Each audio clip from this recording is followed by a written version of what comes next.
Topic 3 comes from the community. If you have a topic for us, go to the Kind of Funny forums at kindoffunny.com/forums. Go to the Gamescast. I need to actually figure out what this rigmarole is because I'm not even sure what it is. Go into the Gamescast. You should make a bit.ly. We should. Can we just make it now?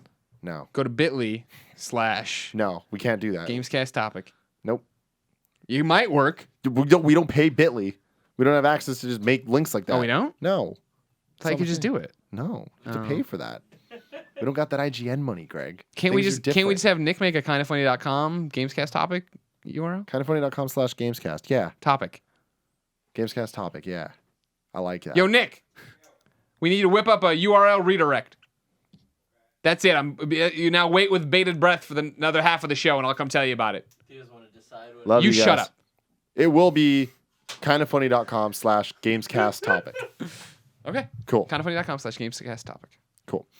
Shut up. Joey Nicky says, when are we going to get the first real next gen game? Now, this is a topic I want to talk about it a bit, but I also want to know, what do you guys think were the real next gen games going back? Looking at all the different generations. What were the immediately games? for me springs to mind is PlayStation 2, and the first ones were GTA 3 and Metal Gear Solid 2. Though for PlayStation 2, I feel like that year went by, then it came out. Yeah. We weren't playing Smuggler's Run or Madden or whatever, because I remember the after disc stopped being blue on the bottom. and of damn bouncer. CDs. After we got past that first thing, I remember not playing anything on PS2 for a long time, just watching DVDs on it and doing it. And then when GTA and Metal Gear came, you're like, oh, Here we go. This could have never been done on the Hold PlayStation on to your 1. butts. Yeah, But okay, let's go to the future first. Right now. yeah, they've already come and gone. What are they? I mean, like the one. I think you can make a case for different games. The one I'll make a case for is Batman. Playing Batman was. I was playing it and I like the rain and the effects and the visuals and this and the attacks and just the way it runs and looks and moves and stuff. It was just like, damn, like this is next gen. I think I said that in a review discussion with Nick where I'm like, this is the first game where I'm playing it and literally like, oh my God, like this my PlayStation 3 couldn't have done this. You know what I mean? I think you can make a case for Witcher as well. But for me, it was Batman that was solidified. Like, this game is beautiful and awesome, and it's doing so much different stuff at the same time. This is the first game where I'm like, this is next gen. Yeah, I don't know. I hate these kinds of questions because like the evolution of what is next gen or expected on current gen is just an evolution of what has already happened, right? Like Mario on NES is a side scroller. Super Mario World is just a prettier version of Mario. Mario 64 is just a 3D version of the same fucking game, like so on and so forth. It's about technical limitations, which is what Greg was saying or whatever. People like use this term as if we're going to expect some like super crazy experience like something different. And the fact of the matter is you're not going to get anything different. Like it's just going to be prettier, it's just going to run better, it's just going to be bigger, it's just going to be more ambitious. But we have what we have. We've had what we've had for a long time. You know what I mean? I feel like when you think about the things that have really changed the way we play games, it's like an internet connection, dual analog sticks, triggers,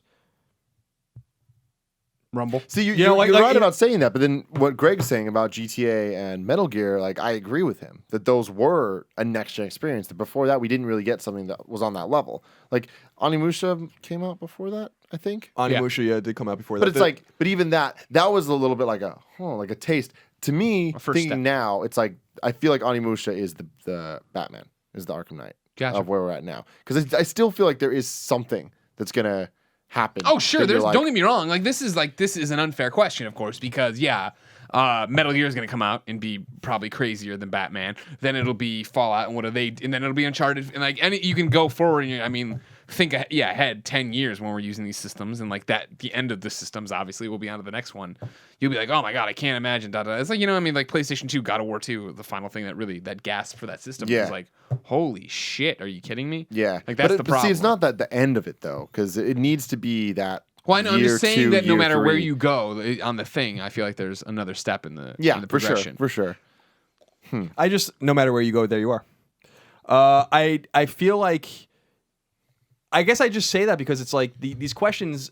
I don't want to say this particular question is loaded with this, but I feel like when people ask, it's like, well, when's the next?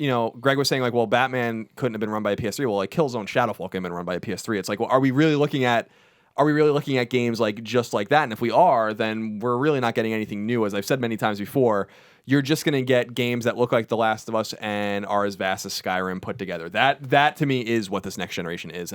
So to me, it's like Dying Light and Witcher are the games that really do that for me. I still don't look at Batman as like a truly open world game because I don't feel like it is open world in the main, but it's I felt still confined and weird. It was like there was something about it where I was like, I don't even really feel like this is any different than Arkham City in a way. Sure. It was just like you're in it was such Batmobile. a step up, though. That's the thing. You know what I mean? The destruction, the Batmobile, the instantaneous nature of it is what I'm talking about. I understand that. No, I know you do. I'm not arguing with you. Yeah. I feel like it's the games are just gonna be bigger. I just feel like I was discussing this actually. I think I'm appearing on a podcast. I don't even know when the fuck I say anything anymore. It's because all we do is talk. We're going to see for the first time what different games are with VR. And we really have not seen anything like that in many years, because think about Zelda, right? Zelda top down, the way we played Zelda before is the same way we play Zelda now. It's just in a 3D world. Nothing's really changed about it. It's the way it's our perspective and it's some mechanics and stuff, but it's just Zelda. Zelda, you can draw a clear line through those. It's just a natural evolution based on technology. It's not based on a new thought. You know what I mean? It's the same thing with the evolution of Wolfenstein to Call of Duty. They're shooters, and I'm not saying there's anything wrong with that. I love shooters. I love playing these kinds of games. I'm just saying, when you look back at these generational leaps, you're not really seeing anything crazy like GTA, in terms of new ideas or something new. GTA 3 was exciting because we had never played anything like that before. But when you really think about it, it's just an open world polygonal game that we had been, that was similar to what we were playing on PS1 and N64. It just wasn't as pretty and it wasn't as vast and it wasn't as violent and all those kinds of things. It's just an evolution of that. Yeah.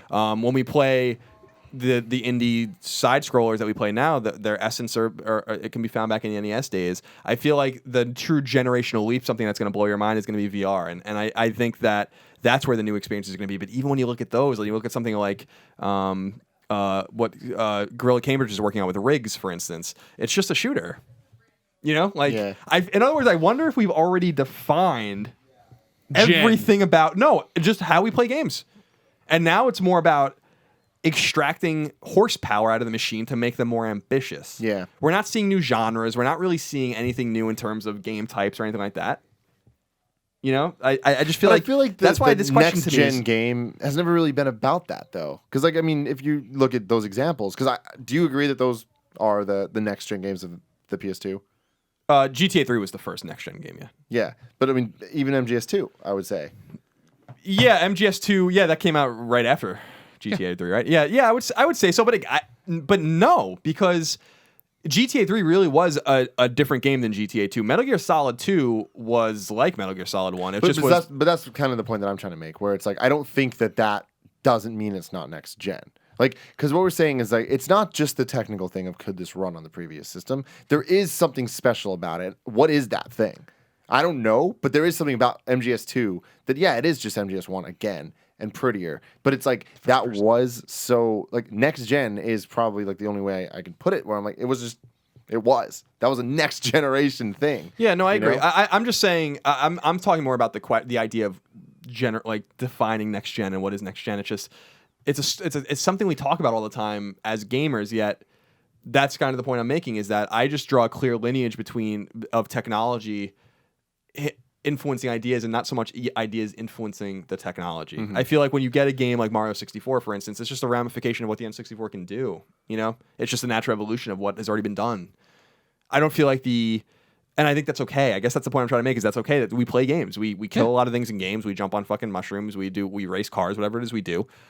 And we're just going to get prettier versions of those kinds of things. And some people look at that and are like, well, that's not exciting or anything. And I'm like, that's fine with me. I don't, refine. Yeah, refine the idea and get it, make it better and make it more cinematic or whatever you want to do, and that's fine with me. But I don't like the idea. I'm sick of talking about that specific topic simply because I feel like the answer is always the same. It's always the first game that does something that the last generation did just better. And Killzone did that. I mean, that's why I'm saying I don't. That's why the question's so tough to answer. Going back on that though, I feel like it's very clear with the N64 era, it was Mario 64. That was the next gen game. Then with the PS2 era, it was the ones you were talking about. What is last gen's next gen game?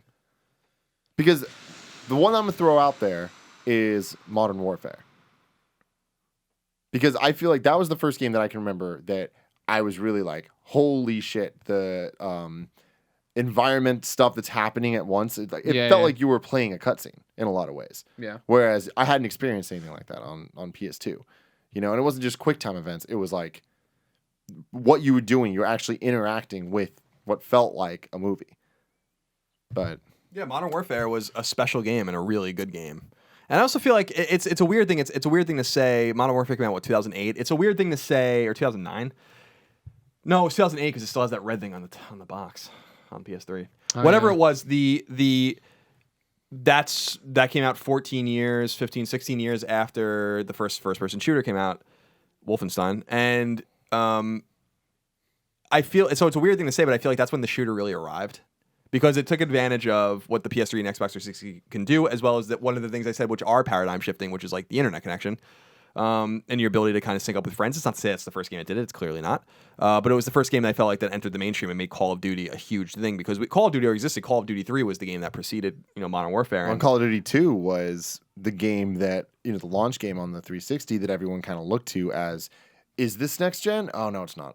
You know what I mean? And I feel like that's kind of the reason I gravitated towards Modern Warfare is when you look at Call of Duty 2 and then Modern Warfare, it's like that was next gen. Call of Duty 2 was that launch game stopgap, and 3 was somewhere in the middle. Sure. Yeah, I think it's a good choice. I look at the defining games of a generation. We're not to that point in our timeline yet. Because like when you think about a game like like Donkey Kong Country on SNES, not that I'm crazy about that game, but what that game could do on the SNES was not something that Mario World even attempted to do in terms of getting the horsepower out of the system. And the same thing, I always talk about Mega Man 6 as like, I can't even believe that game runs on an NES.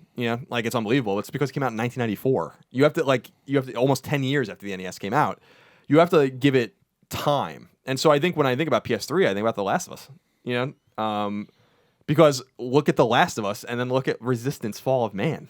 You know what I mean? Resistance Fall of Man was like shit.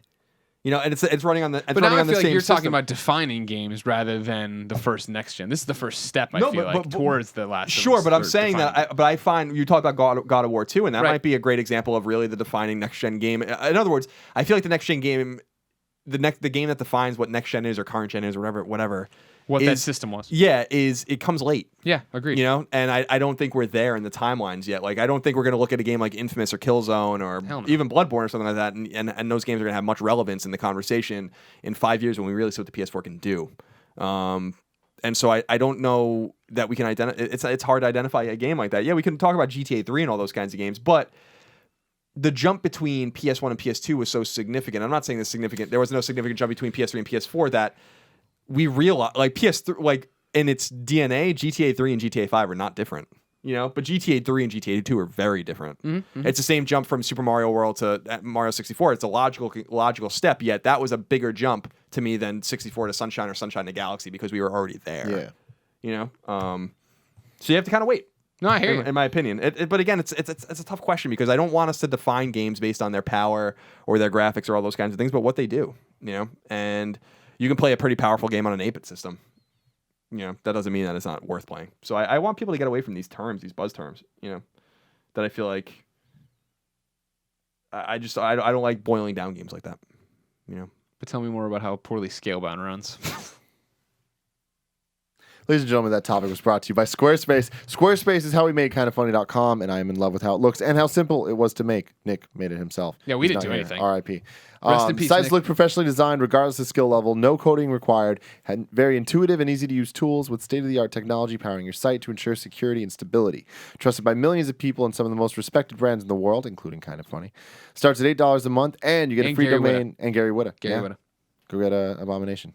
It's a book. Read it. And you get a free domain if you sign up for a year. Start your free trial today and with no credit card required over at squarespace.com. When you decide to sign up for Squarespace, make sure to use the offer code KindofFunnyGames to get 10% off your first purchase. Squarespace. Build it beautiful. Good Lord. Man, that was intense. Cheryl's buzzing in trying to get that Squarespace code. She wants it. She needs a website right now. Cheryl.com. Oh, my God. It's a good thing that she can save 10%.